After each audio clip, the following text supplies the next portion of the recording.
Assalamualaikum warahmatullahi wabarakatuh. Kembali lagi bersama saya di channel Mawaida.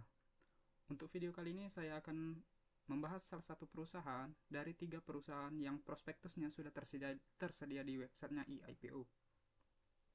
Dan untuk perusahaan yang akan saya bahas kali ini yaitu PT Wir Asia Terbuka, atau nantinya akan listing di bursa kita dengan kode ticker WIRG.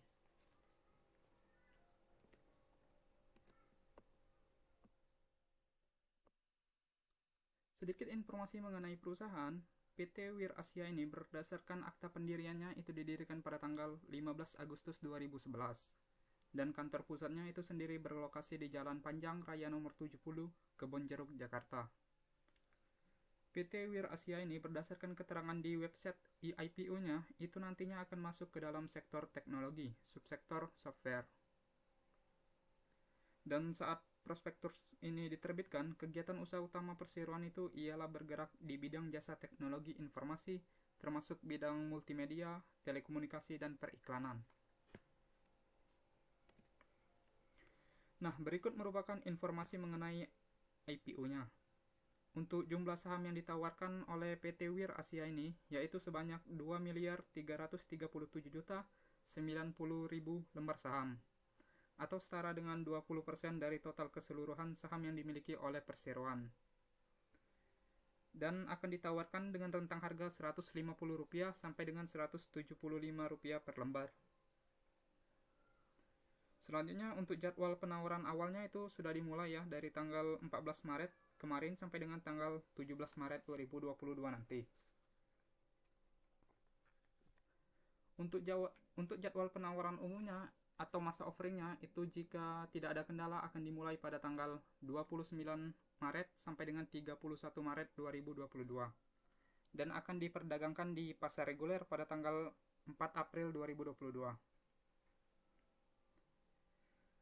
Selanjutnya yang bertindak untuk menjadi underwriter pada IPO PT Wir Asia ini yaitu PT Ciptadana Sekuritas Asia. Bagi teman-teman yang sudah sering melihat channel ini, tentunya pasti sudah tahu ya, kalau pembahasan mengenai underwriter ini sudah saya buat videonya secara terpisah, agar lebih mudah dipahami dan dilihat. Sebenarnya bukan pembahasan sih, tapi lebih ke data historis saja.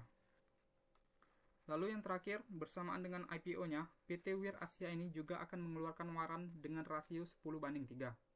Yang artinya, bagi setiap 10 pemegang saham baru, berhak mendapatkan 3 waran secara cuma-cuma. Nah, berikut merupakan nama-nama pemegang saham perusahaan. Untuk video kali ini mungkin nggak terlalu banyak yang saya bahas, karena terlalu banyak nama pemegang sahamnya. Tapi mungkin ada beberapa nama yang sudah nggak asing lagi bagi kalian, seperti Pak Peter Tanuri dan beberapa orang lainnya.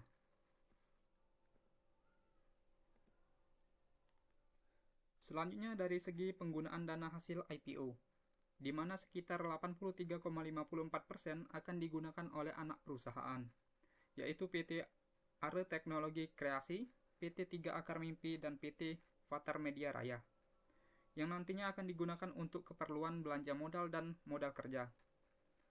Lalu barulah sekitar 7,68% dan 3,30% akan digunakan oleh perseroan untuk keperluan belanja modal dan modal kerja. Lalu sisanya sekitar 5,48% akan digunakan untuk pengembangan usaha atau ekspansi melalui kemitraan strategis dengan perseroan atau anak perseroan.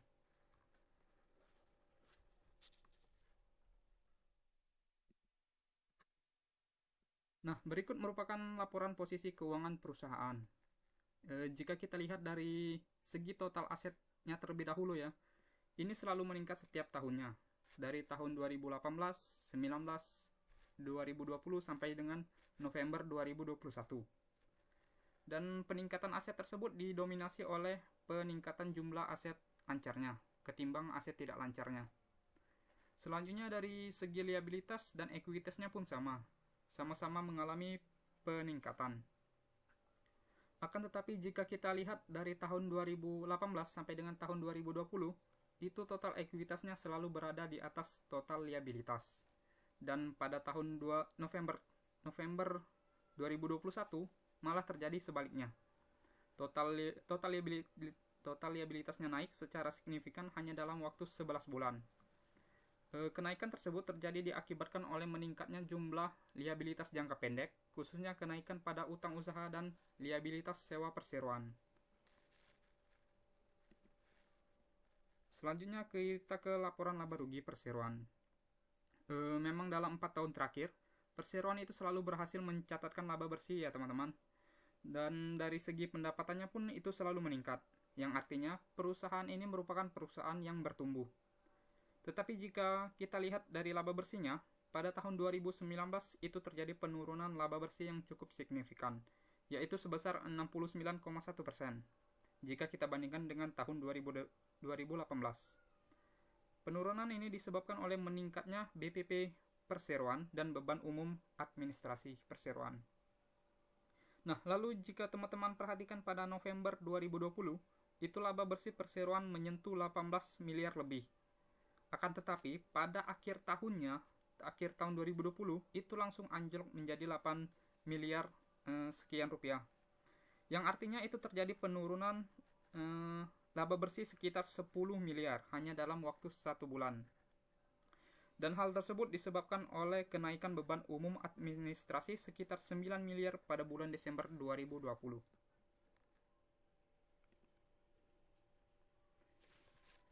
Nah, berikut merupakan perubahan PER dan PBV dari PT Wir Asia Terbuka dari tahun 2018 sampai dengan estimasi tahun 2021.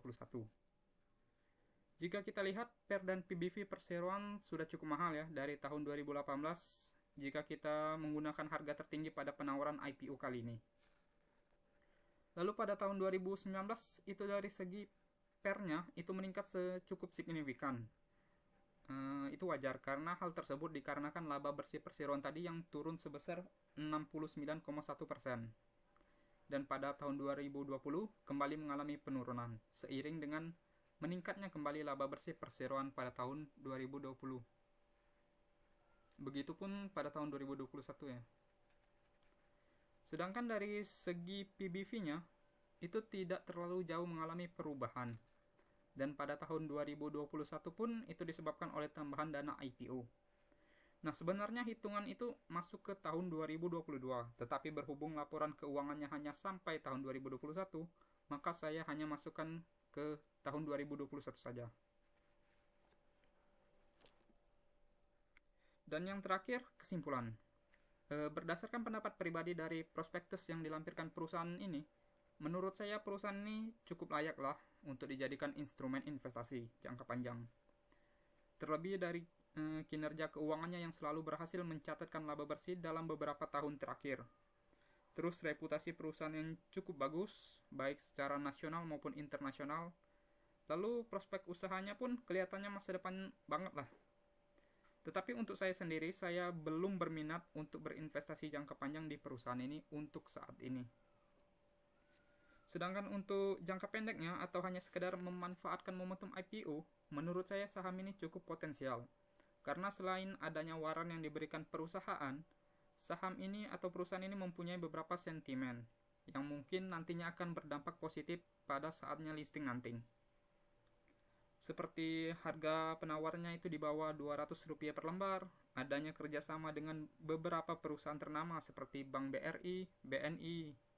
Terus dari segi pemegang sahamnya pun diisi oleh beberapa orang yang menurut saya sudah tidak asing lagi didengar. Dan yang terakhir dari segi underwriternya yang juga memiliki reputasi yang cukup baik. Yang cukup baik dalam mengawal saham-saham IPO tentunya.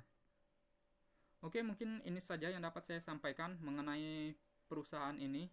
Tetap ingat, ini semua merupakan pendapat pribadi saya, bukan ajakan untuk membeli IPO-nya. Karena tetap yang menanggung semua resiko keuntungan dan kerugiannya itu kalian sendiri. Untuk saya sendiri, hampir di setiap IPO perusahaan itu saya selalu jual di 10 menit awal di hari pertamanya listing. Jadi nggak sampai berhari-hari. Tapi khususnya untuk SMKM kemarin, saya nggak sempat jual dikarenakan arahnya itu sebentar sekali. Sedangkan sekuritas yang saya pakai ini agak nge-lag kalau di menit-menit awal. Jadi Jadi yang nggak sempat kejual karena udah ARB duluan. Oke, mungkin ini saja pembahasan saya. Sampai jumpa di next video.